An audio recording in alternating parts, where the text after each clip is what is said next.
That's exactly right. This is the story I'm so glad you're here for, Biggie. You can comment on this. We'll have it on Friday for Lisa Lanier, our official attorney. Who knows if I'll be here for that? You may not be here for that one. That's why we're doing it now. BB Shay, call Biggie. Wake him up for this one. He's sitting on the edge of his bed. Yeah. Contemplating. Yep. I do that a lot. He's hooked to his new PureWick system, but He doesn't even have to get up and pee. Look, that's a fine product. Okay. It is a fine product. PureWick works. We've got another. Yeah, I've gotten multiple emails now saying, my father, who's bedbound, uses this. He's 80. Well, you're not either. Right. That's right. That's right. So the PureWick system, I highly recommend. I really will. Yes. You should endorse this product. This is a product you should get and endorse it. I'm peeing right now as I do this. From home. That's right. Well, when Lisa joins us on Friday, with or without Biggie, she'll review this case. Eugene Strickland is suing Walt Disney World for more than $50,000. He sustained injuries. He claims catastrophic injuries on the downhill double dipper water slide over at Blizzard Beach. Can you speak to it? I've been on that beach. Yes. Yep. I have ridden this ride. What is it called? Double dipper? The downhill double dipper. Okay. My daughter and I were all over Blizzard Beach 5 years ago when we were there. Can you explain the ride briefly? Is it just a straight shoot or is it a loopy shoot? It's a loopy shoot. It double dips, and it's got hills and loops. Okay, so it's standard water slide, fast. A fast water slide, I would say. Now, we've had many incidents where women go down these slides and then their swimsuit goes up their private parts. This was one.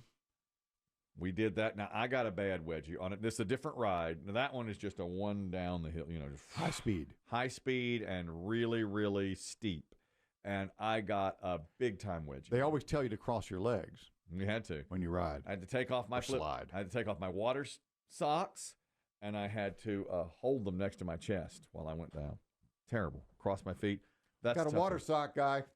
Yeah, I know. Across his... Okay. Hold them across your chest, sir. Yeah. I do water socks. I found them in Daytona in 1989, and I said, I'm wearing these water socks from here on out. My friend Todd McDonald, that was out on Baritone Beach. God, the Glee Club. Glee Club went down to Florida. My friend Todd McDonald said, you'll never take another step on the beach without your water socks once you buy them. These will always be cool. I bought them that day. That's exactly right. All right. Back to Mr. Gerald. Mr. Eugene Strickland. Eugene Strickland was doing the downhill double dipper water slide at Blizzard Beach in July of 2021. Says he was injured. He became airborne during the ride. It caused his inner tube, it's an inner tube ride, to dislodge, and he had a hard impact on the slide's surface, which caused him, according to him, catastrophic injuries. Did he detail? He did not detail. He did not detail. He says he has catastrophic. That's what the lawsuit says. Okay. Catastrophic injury. I would imagine back, neck. That's what I was thinking. Coccyx. Yeah. Coccyx. He's got it. All of the above. Here's why he's suing. He weighs 334 pounds. Disney's limit for that ride is 300 pounds. And he said somebody should have noticed, you're too fat to ride this. You need to step over here and not ride it. So his thing is, you should have made sure I didn't ride this ride. I'll tell you, though, we all carry weight different. So if he's not, maybe he's the type of guy, he could be tall, which makes him not look as heavy as he is. So maybe they did eyeball him, because I'm sure they are trained to, and just say, hey, you mind coming over here for a second? Well, now here at Wet 'n Wild, we have a water park. And I went with my daughter a couple of years ago, and they literally, you stand on a scale before every ride. To me, that's the only thing that makes sense. There's no way you can leave it up to potentially part-time employees, younger employees, to eyeball somebody and say, hey, Tubbo, step on the scale. That's right. You might be close. That's right. I mean, literally, there's a big pad before you can't. You should do it before you even climb the ladder. You can't even get. No, we did it. You're up for Wet 'n Wild. That's brutal. You get all the way put the scale at the ground floor. You can see the mouth of the ride, and you step on it, and that's where the guy is sitting up there on his stool, And there's like a red light, yellow light, green light, and if it comes up red, and a buzzer starts to go off like you cannot go down. Yeah, they send you back down. You got to walk back all the way down the steps with your mat or your inner tube. That's see, that's horrible. Yeah. Excuse me. What is it? A little walk of shame. What's a yellow light? He's peeing. Go pee. Sign this waiver. You're at your own risk. There's a wet number 2 pencil. Yeah.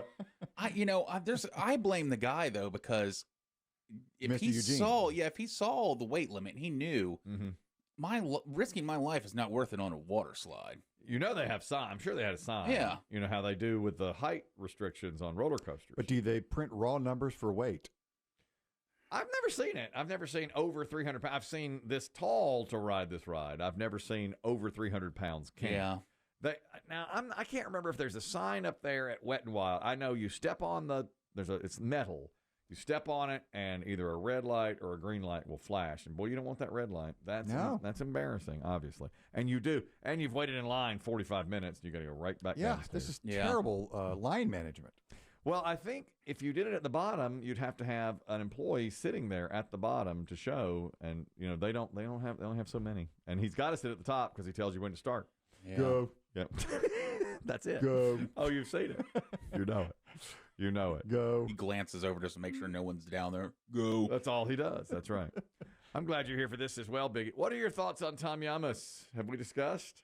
Yeah, I don't love him. And maybe it's just because I watched Lester for so long. Tom Llamas is taking over the NBC Nightly News tonight. This is his first night, and he's taking over for Lester Holt. And we were comparing his typical day versus Biggie's typical day. Now, see what they have in common. What they almost eerie.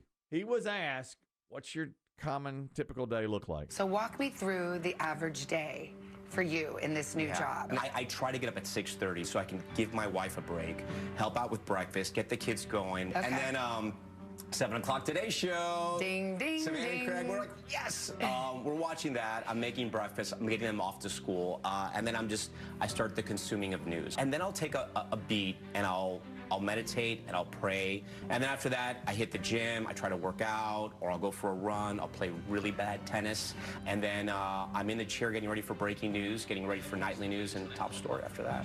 Jesus. My God, it's so much alike. Isn't it? Add a catheter. Boom. Gosh. You've got it. Did you meditate and pray this morning? Every morning. At night. And middle of the day.